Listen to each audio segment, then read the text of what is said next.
Troy, you guys didn't get a lot of shots, but you took shots tonight. They were in high impact. Sorry. Troy, when you took shots, anyways, I can hear you. When you guys took shots tonight, it was around the crease or in high scoring areas. Was that an emphasis going into this game on just being more selective with your shots? It wasn't something that we discussed as a group. We'd like those totals to be up a little bit more, but we loved the quality of goals that we scored tonight. So it's not something that was intentional, but not something we're going to stress about either. Outside of Kristen's goaltending and the win, what did you like about tonight? Myself? Yep.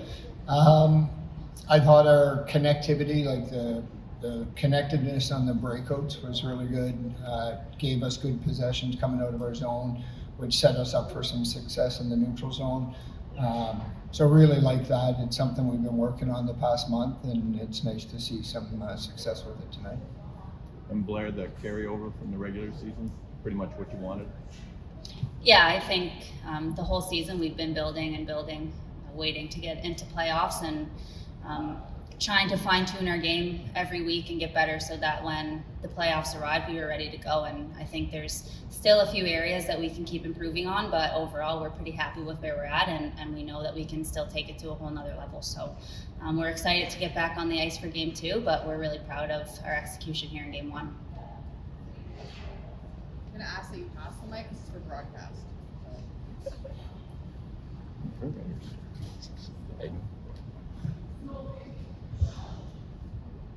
Blayre, what would you say worked well for your line with Hannah and Spooner tonight?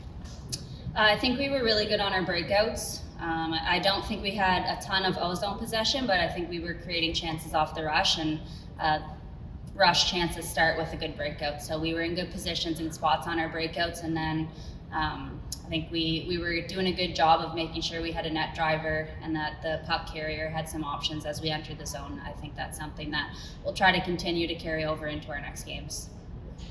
Kristen, how would you describe the way that you were maybe seeing pucks tonight? Yeah, no, I was feeling really good out there. I thought that our team did a great job helping me out when I needed it, blocking shots and clearing pucks. And yeah, I just play one puck at a time. That's been my motto this whole season. And just, taking control of the game when I can and getting us whistles and staying calm back there.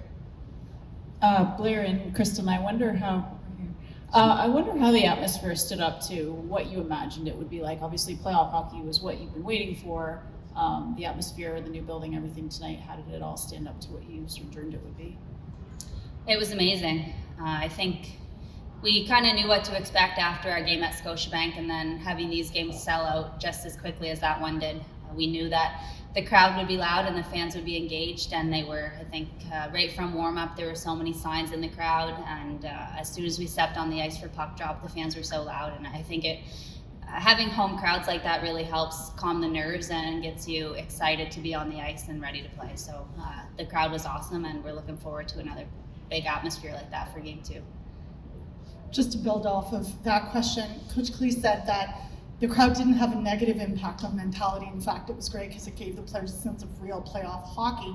How are you going to do that when you go to Minnesota? How do you prepare the same way? Yeah, I think so. I think we've been lucky that we're a team that's played in games with big crowds this year, and the crowd we played in front of at the Bell Center was certainly not cheering for us. So I think we're prepared when we get to Minnesota to expect the same thing, and I think we'll channel it as motivation. Personally, I love when people cheer against me. I love kind of being in that underdog situation and trying to silence the crowd a bit. So it's something that I think we're looking forward to. Troy, this was, I think, Kristen's 16th win on the season, and down the stretch, I don't think she played below a .940 save percentage. Can you just speak to what she's been doing at the back end for you guys? She's had an incredible year. I think, a lot of people want to talk about the start of the year, and she definitely can't wear the start of the year. That was a team thing that we had to straighten out a few things as a group, and as she got her feet under her and our team got her feet under us, she's been outstanding. I think even at times tonight, I thought we controlled the play in general, but there was a big spell there in the second period where they were all over us at times, and But at no point did I feel like we were in danger because of the control that Soupy was playing under. Yeah, it's a good feeling when someone has had such a consistent year and her demeanor has remained the same. It just gives us confidence. It gives the organization confidence. It gives the players confidence. So she's had a great year. Blayre, can I maybe get your perspective, like as a skater and somebody who does go back in the D zone a lot, like what it means for the players on the ice when you have a goalie who's been that locked in? It just gives us so much confidence. And I think the best part about Soupy is that she's figured out how to stay calm regardless of what's happening on the ice. She's been really stable for us in her emotions, and I think as players, when your goalie gives you that calmness and the sense that everything's under control, you feel really good no matter what's happening on the ice. So it's something that is a strength of hers, and it gives our team a lot of power when we feel that she's in the zone like that. Back here. Troy, I wanted to ask, so you guys spoke about how much you're looking at the playoffs and the type of preparation that you wanted going into it. Is this everything that you imagined it to be as far as how your team would perform and show up for a first playoff game? And especially in an atmosphere like this, considering it's the league's first ever playoff game. Yeah, I mean, to be honest, it's what I believe I expect, and I think what the group expects as well. And being everything we thought it would be, I think the atmosphere was incredible. I think our performance was pretty good, and I think it's a great stepping stone for us to continue to build on for this series and hopefully moving forward. So definitely a good first game one. Yeah, Coach, here, when you shut out a team like this, what did you see defensively that you think you can take to the game on Friday and make sure that you do the same? I know you said it's an adjustment that has to happen every now and then, but defensively, what did you see that worked that you can employ again on Friday? Sometimes it's just simple little things in the playoffs. Like you want to be reloading above players, so you don't want to be sitting on the offensive side hoping something good's going to happen. You want to reload above, so if they have any offense, you can stop it right away. And so it's honestly little things like that. It's having a good stick and D-zone coverage. It's being aggressive, getting a second quick before they get a second quick, so you don't have to worry about the offense because you can take over defensively.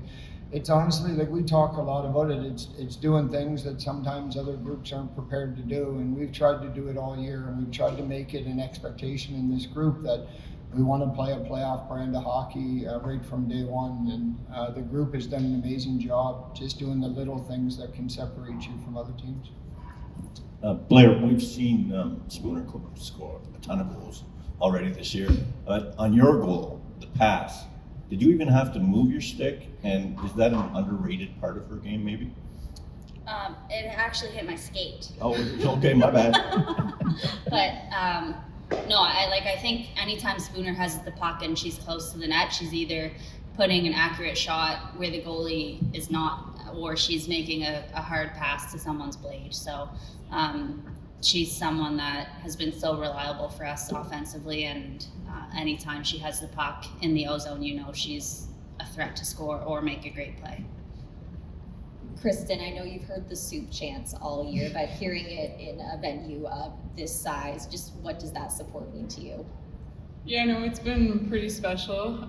Someone asked me about it before, and yeah, I noticed it now for sure. But yeah, I think that just the fan support we have here is just incredible. It's exceeded my expectations. Our fans have come out and shown up and just supported us from day one, and we can't say enough about them, and we love their support.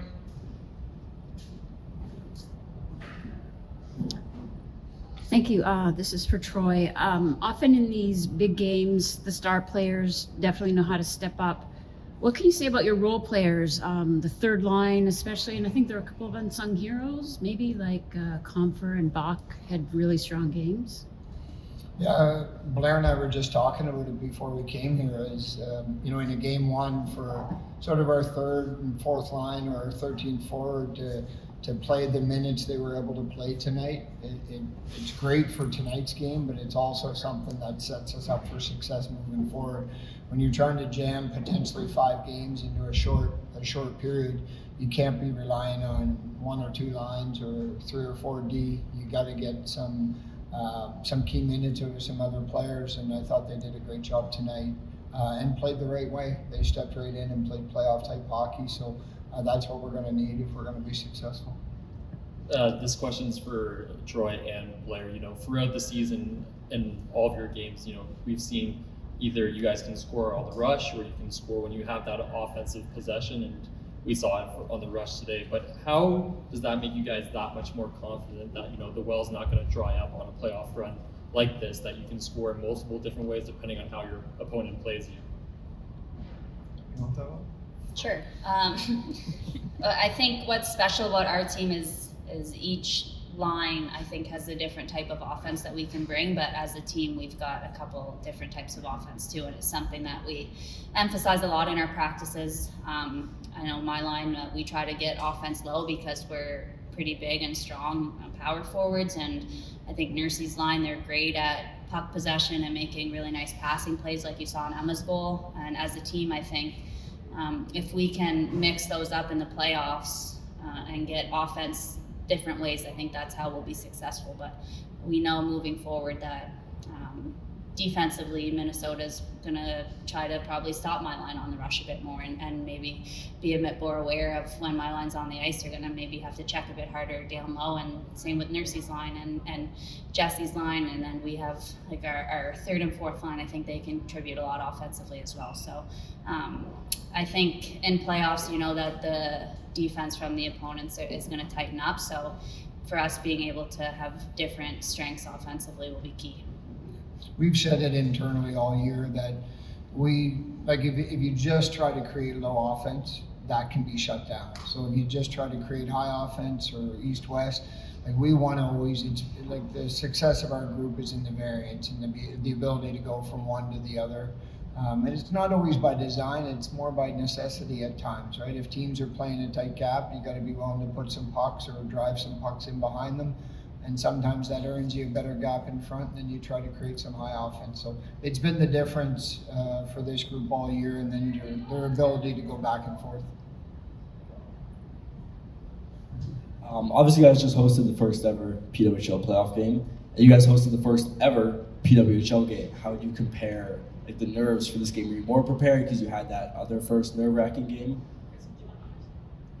Sure, yeah, no, I think that they're different. I think right now we're just in such a good place as a group, and our strength all season has been sticking together and committing to the process and getting better each and every game. And I would just say that in this moment, like, we're all just so ready we can go out there and execute because we're so prepared for this type of game.